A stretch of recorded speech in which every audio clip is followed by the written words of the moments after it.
Assalamualaikum warahmatullahi wabarakatuh. Alhamdulillah wassalatu wassalamu ala rasulillahi amma ba'du. Rekan-rekan yang beriman yang semoga senantiasa dicintai Allah Ta'ala,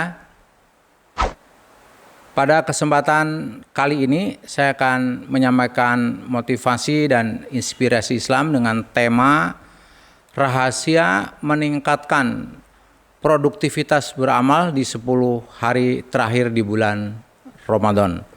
Seperti kita ketahui bahwa di 10 hari terakhir merupakan puncak bagi seorang muslim untuk bisa dalam tanda petik menjadi petani yang kreatif dan mencari bibit unggul agar tanah yang subur yang diilustrasikan oleh para ulama bahwa Ramadan tanah subur, puncaknya adalah 10 hari terakhir. Lalu bagaimana kita dengan tanah yang subur yang ada di 10 hari terakhir bulan Ramadan bisa meningkatkan produktivitas dalam beramal? Jawabannya adalah ada 3 rahasia yang insya Allah Ta'ala kalau dipraktekkan dengan baik, 3 rahasia ini akan membuat produktivitas di 10 hari terakhir bisa maksimal dan akhirnya akan menghasilkan panen raya yang luar biasa. Goalnya adalah insya Allah Ta'ala kita akan mendapatkan Lailatul Qadar, akan menjadi orang-orang yang bertakwa, yang dengan bertakwa balasannya luar biasa. Apa rahasia yang pertama? Lihat di layar. Rahasia yang pertama adalah lakukan cara berbeda. Apa yang dimaksud dengan lakukan cara berbeda untuk mendapatkan hasil berbeda? Jadi lakukan cara berbeda untuk bisa mendapatkan hasil yang berbeda. Mengapa? Karena ketika kita melakukan cara yang sama, maka hasilnya akan sama. Sebelum di posisi sebelum 10 hari terakhir, amalannya sama dengan yang di 10 terakhir, hasilnya sama. Atau sebelum Ramadan, sama dengan Ramadan, sama, maka hasilnya sama. Intinya, untuk bisa mendapatkan hasil berbeda, lakukan cara berbeda. Dasarnya apa? Tanpa kita sadari, jauh hari Rasulullah SAW sudah melakukan hal tersebut. Diriwayatkan dari Aisyah radhiyallahu anha, karena Rasulullah SAW idza dakhala al-asru ay al-asru al-akhiru min Ramadan syadda mizarahu wa ahya lailahu wa qada ahlahu. Rekan-rekan sekalian bisa lihat ke layar. Dari Aisyah radhiyallahu anha, ia berkata, Rasul sallallahu alaihi wasallam ketika memasuki 10 Ramadan terakhir, beliau bersungguh-sungguh dalam beribadah dengan apa? Bahasa hadisnya tadi, syadda mizar, mengikat kuat kainnya, menunjukkan dia sungguh-sungguh dalam beribadah dengan meninggalkan istrinya. Artinya dia tidak menggaulin istrinya di 10 hari terakhir. Yang kedua, menghidupkan malamnya dengan ibadah, dan yang ketiga membangunkan istri-istri untuk beribadah. Jadi Rasul melakukan hal berbeda di sebelum 10 terakhir, 10 terakhir di bulan Ramadan dengan setelah ada di 10 yang terakhir. Kalau 1 sampai 20 kemudian naik ke 10 terakhir ada perbedaan. Apa yang paling mencolok di 10 terakhir di bulan Ramadan, Rasul melakukan hal 3. Yang pertama, dia mengencangkan kainnya, menunjukkan dia serius untuk beribadah dengan meninggalkan istri-istrinya, tidak menggaulinya. Yang kedua, menghidupkan malamnya dengan terus beribadah sepanjang malam. Kemudian yang terakhir, yang ketiga, dia Rasul SAW membangunkan istrinya, keluarganya. Hadis yang lain dari Aisyah juga, karena Rasulullah sallallahu alaihi wasallam yajtahidu fil ashri ma la yajtahidu fi wariha. Adalah Rasul, rekan bisa lihat di layar, sallallahu alaihi wasallam bersungguh-sungguh beribadah apabila telah masuk malam ke-10 terakhir yang tidak beliau lakukan pada malam-malam lainnya. Ini berarti rumus pertama, satu saja yang kita harus perhatikan, lakukan cara berbeda. Ibadah kita, pola pikir kita, pola hidup kita, ya, pola pikir kita berarti orientasi akhirat, tinggalkan dunia, lakukan cara berbeda. Yang kedua, waktu sama isi beda. Apa yang dimaksud waktu sama isi beda? Pastikan bahwa waktunya sama, isi beda, hasilnya beda. Apa dasarnya? Dalam Al-Quran dikatakan ada satu malam di 10 hari terakhir itu malam Lailatul Qadar. Dikatakan Lailatul Qadri khairum min alfis syahr. Tanazzalul malaikatu warruhu fiha biidni rabbihim min kulli amr.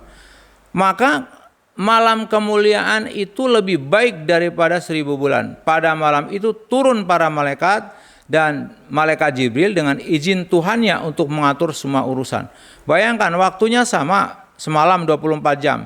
Tapi yang berbeda apa? Waktu sama, isi beda, hasil beda. Kalau kita di malam Lailatul Qadar dengan izin Allah persis lagi melakukan amalan ibadah, maka ibadah kita malam itu sama seperti ibadah 1000 bulan, kurang lebih 83 tahun. Kita lagi baca Quran pada malam itu, padahal baca cuma semalam, tapi pahalanya seperti pahala membaca Quran sepanjang 8 atau 1000 bulan atau 83 tahun. Ini maksud waktu sama, isi beda, karena kita itikaf atau menghidupkan malam Lailatul Qadar, kemudian hasilnya sama. Di luar sana yang tidak menghidupkan malam Lailatul Qadar, tidur sampai sore, bangun pagi, ya waktunya sama, malam-malam itu juga, semalam juga, tapi dia nggak dapat apa-apa. Itu disebut waktu sama, isi beda, hasil beda. Karena itu Rasul menyayangin kita dengan cara apa? Mengajak kita dengan kalimat yang indah, taharrau wa fi riwayatin altamisu lailatul qadri fil witri minal ashri. Carilah Lailatul Qadar di malam ganjil pada 10 hari terakhir di bulan Ramadan. Rasulullah nyari. Kenapa dirahasiakan? Agar kita berlomba untuk mencari gitu, membuat waktu sama isi beda itu yang kemudian insya Allah akan mendapatkan hasil beda. Ya. Dalam riwayat lain, altamisu ma fil asril awakhiri fa in du'ufa ahadukum aw ajaza fala yuhlabanna 'ala sab'i bawaqi. Carilah di 10 hari terakhir, jika tidak mampu maka jangan sampai luput 7 hari sisanya. Jadi kalau kita sudah berjuang tidak mampu di 10 hari terakhir karena kesibukan, jangan pernah tinggalkan di 7 harinya.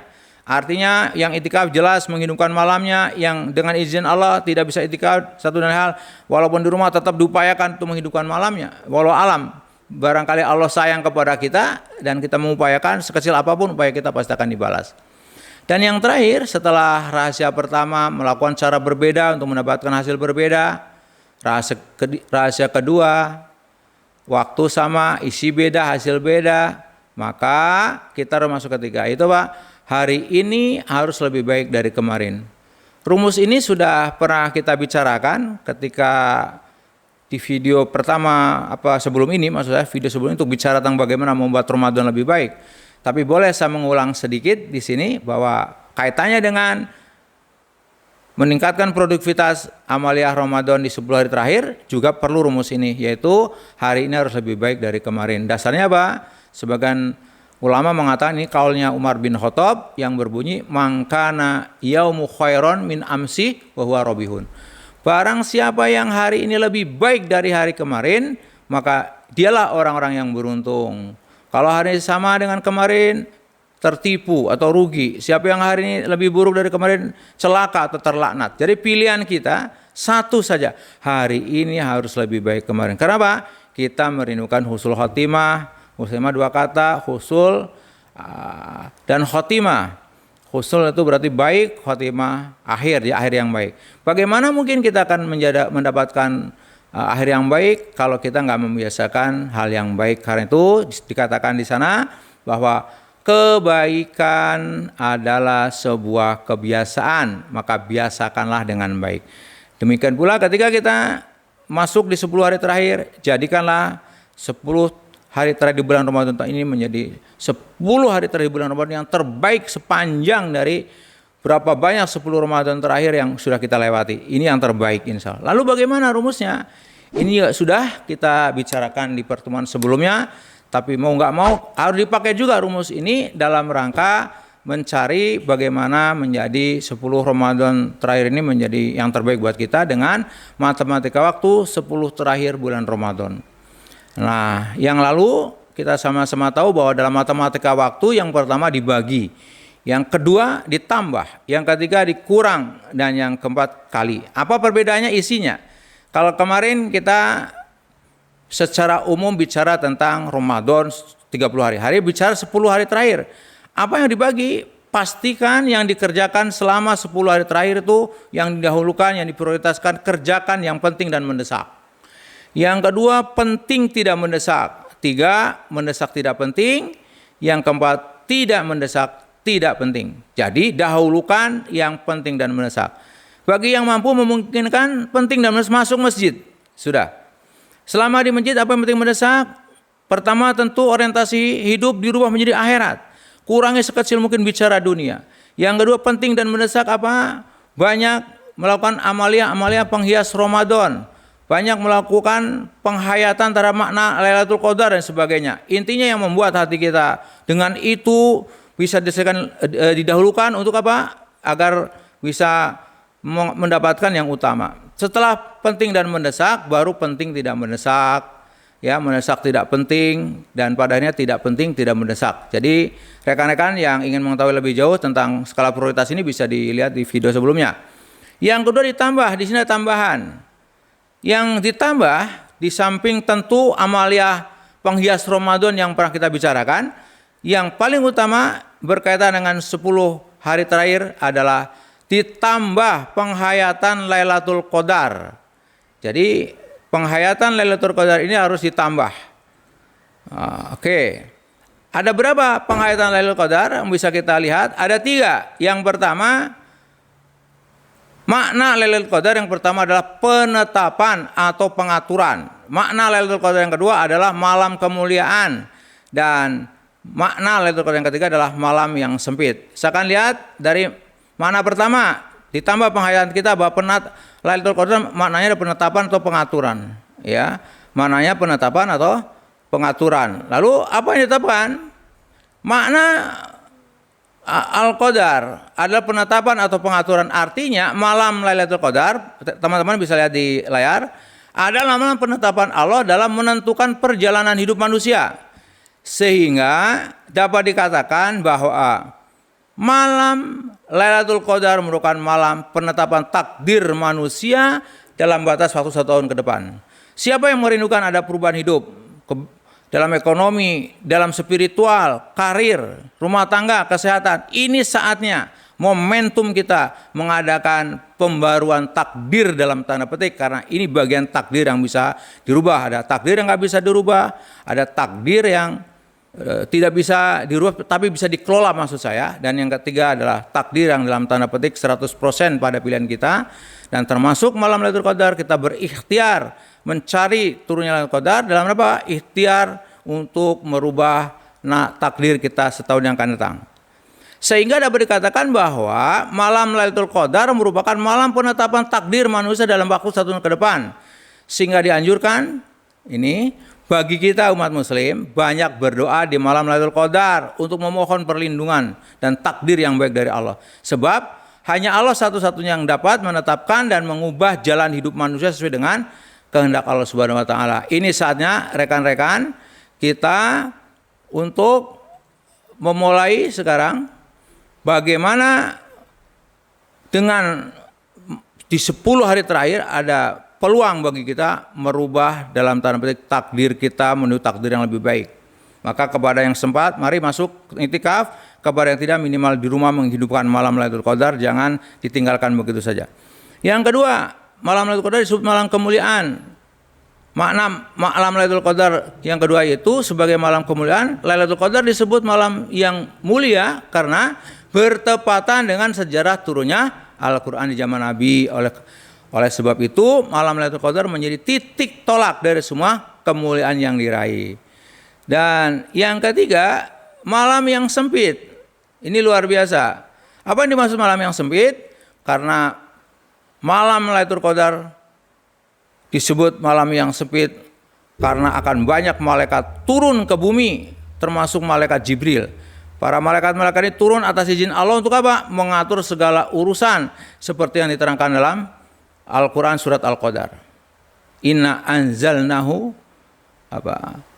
Lailatul Qadr khairum min alfi syahr tanazzalul malaikatu warruhu fiha bi'izni rabbi min kulli amr salamun hiya hatta matla'il fajr. Ini yang kita harus pahami bahwa dalam matematika tambah yang pertama di Lailatul utama adalah tambah penghayatan Lailatul Qadar. Yang lain apa? Tambah amalan penghias Ramadan, ini sudah pernah dikupas, tapi cukup saya mengingatkan, tambah sholat kita, sholat malam kita, tambah tilawah atau tadarus kita, karena itu semua adalah bagian dari apa? Penghias Ramadan. Perbanyak doa, banyak sedekah, ya itikaf di masjid dan umroh bila mampu. Ini penghias amalan Ramadan yang harus kita tambah selama 10 hari terakhir. Setelah tambah apa yang dikurangi? Sekarang sampai dikurangi. Yang dikurangi tentu kurangi kegiatan yang mengganggu puasa kita yang sudah dikupas juga di sebelumnya. Apa saja mengganggu puasa kita? Jangan kurangi emosi, berdusta, berkata, kalau perlu hilangkan ya. Makan minum berlebihan, menyia-nyiakan waktu, ujub, sum'ah itu dikurangi. Dan yang tidak penting biasanya orang terganggu apa? Kurangi baca berita gosip, kurangi dikit-dikit posting dan sebagainya. Intinya yang dikurangi adalah hal-hal yang mengganggu puasa kita, tidak penting, tidak produktif, sia-sia dan tidak ada manfaat. Dan yang terakhir, mata waktu adalah mengkali lipat gandakan. Dalam melipat kali gandakan sama sesuai dengan materi sebelumnya ada 4 faktor. Faktor waktu. Perhatikan teman-teman selama di masjid, pastikan kita antara adzan dan iqamah berdoa agar doa kita melangit, karena luar biasa antara adzan adalah waktu yang bagus. Usahakan juga di waktu sahur banyak berdoa. Wabil asharihum yastaghfirun, banyak istighfar. Yang kedua, faktor tempat.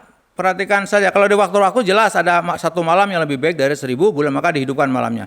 Faktor tempat, usahakan teman-teman kalau yang itikaf bisa menempati tempat yang pertama, di shop pertama. Bagi yang mampu silakan untuk umroh, karena dengan di sana bisa sekali sholat, di sana satu, di sini dengan 100.000, di sana 2 rakaat sama dengan 200.000. Jadi ilustrasinya kalau kita sholat di Masjidil Haram, sholat di sana kalau kita ingin sama seperti di sana, kalau di sana sehari sekali sholat 2 rakaat, di sini adalah 200.000, maka untuk mendapatkan 200.000 bagaimana? Kalau kita rajin sholat sehari 12 rakaat, maka setahun cuma 4.320.